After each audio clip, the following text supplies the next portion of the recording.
hurt a lot of people. With that. And it's, again, it's one of those things where I apologize, but I have to say, I'm like, I know in my heart why, because I was angry. Right. And you can't speak out of anger. You hurt me too, T, when you tried to boycott Magic City. I was getting on everybody's nerves back there. You heard me like, I ain't closing that. I said, he out there trying to boycott, I'm going to be on the other side. He talking about closing down, open it up. Open it up. That was my porn problem. You know what I mean? I've been very vocal about that. Right. But that was me. You know what, man? Again, you know, what can I say, man? And again, there's people who hate my guts to this day. I totally understand. You ever been to Magic? Oh, yeah. Yeah, we were playing a little. Hello. You gonna close it down after you don't got your people on. No, I've been there. I know. City. I mean, when I was in the league, that's the first stop in Atlanta, man. They'd be like, okay, we going. You know what I mean? Again, man, my thing is, I gotta shut up. And even my wife was like, you need to be quiet. I said, you know, I think I do. And over the last couple of years, I've been learning, the problem is I was too quick with statements and my ears weren't open and I needed to listen. Mm-hmm. And that's what I've been doing now. I just tell the story, my own story, right, my personal stories, and I've just been quick to listen. Right. That's where I'm at. This scar, and people, I've noticed this. Yeah. Explain the story, how that happened.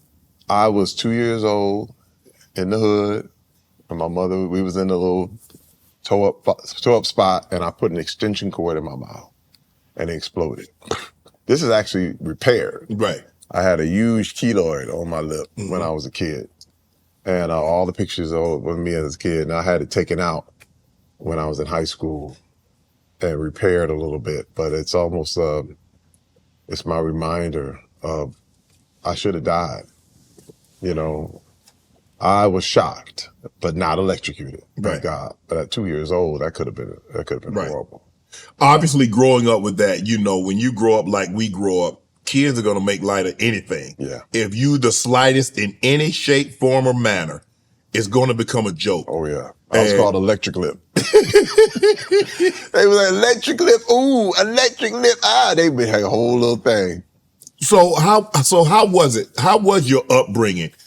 Were you bullied a lot? Because I read where you like the way you talk is not typical for Flint. Yeah. And so they like, you trying to be white. Yeah. I mean, you got to understand, I'm an artist and I'm walking through cats from the gang members, the drug dealers. It's the 80s. Right. Okay. 80s Flint, Michigan, which is crazy right now because the factories are dying and people went straight into the drug game. So it was about, you know, you had to look cool. You had to have your troop suit. You had to have you had the Jordans on, woo. And so I had a portfolio and I'm like, and anytime you talked about wanting, because again, I've talked a lot and they were like, you want to be white. You want to be, if I talk riches, talk about, I want to be rich and I want to, yeah, you want to be white. And that was kind of hard because, you know, I had to hide a lot of my talent. You know, I had to hide. I had to be, man, I don't know what y'all talking about, man. That's where Friday After Next came from.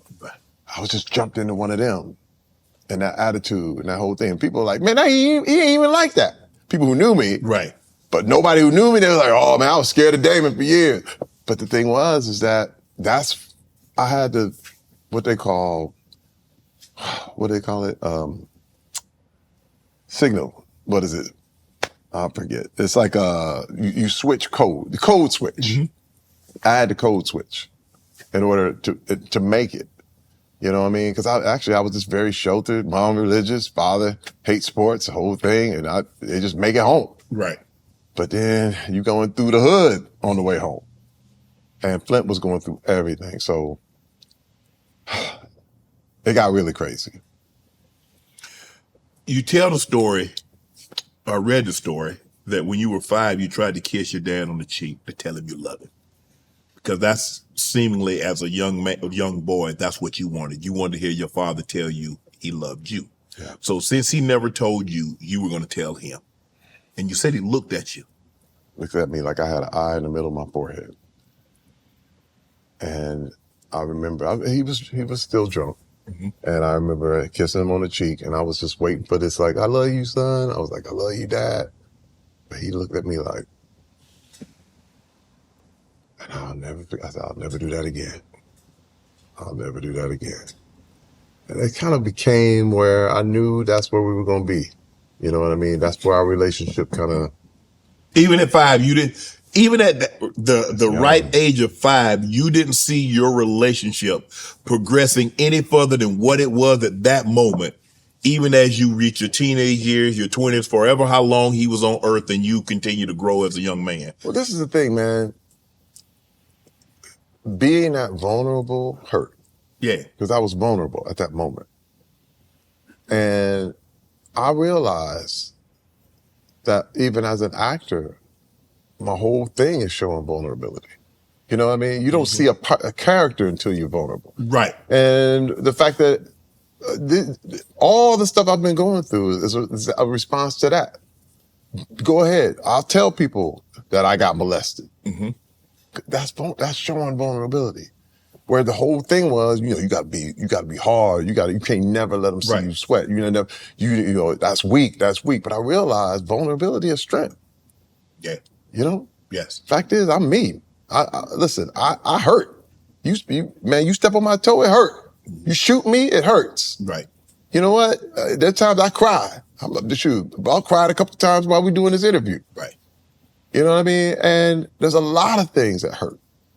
And it's, first of all, entertainment itself is how we deal with pain. Sometimes you laugh, sometimes you cry. But that's how we deal with it.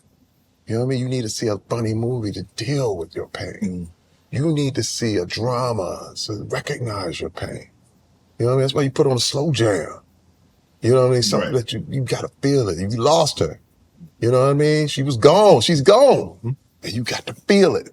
These things, this is what entertainment is about. And if you can't show vulnerability, you can't be in this game. Not here. And I realized I was going to have a problem if I couldn't. So I said, I'm going to just be that dude and let the chips fall. Want to join Club Shay Shay? Become an official member by hitting that subscribe button, where you never know who's going to be joining us for drinks and conversation. Don't be late to the party, because we like to do something before 2 something.